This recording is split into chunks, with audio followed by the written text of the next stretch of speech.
adalah kegiatan Dirjen Umat Islam Kementerian Agama Republik Indonesia yang dipusatkan di Kota Sabang ini untuk evaluasi SMART sistem evaluasi terpadu kegiatan Kementerian Agama yang khususnya di dalam Kementerian Agama.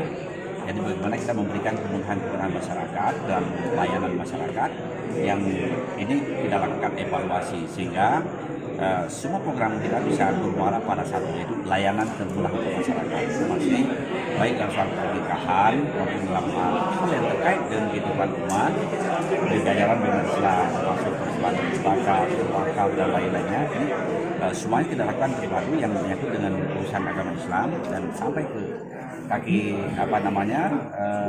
tangan kita di dalam adalah KUA ya.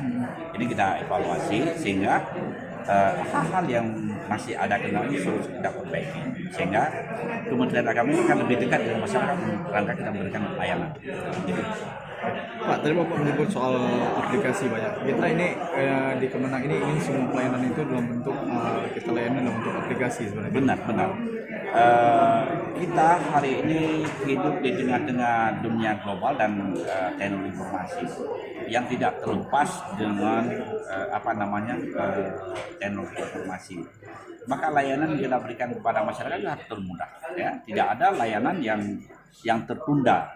Tidak ada pejabat di daerah, di tempat kita tertunda layanan masyarakat. Semuanya hari ini kita lakukan lewat aplikasi. Termasuk hari ini kita sudah mulai pendaftaran nikah itu sudah aplikasi. Ya sudah kita mulai hal-hal tertentu yang menyangkut dengan layanan masyarakat. Semua kantor Kementerian Agama sudah ada PDSP. Ini semua adalah layanan yang kita berikan kepada masyarakat. Dalam membangun peradaban bangsa.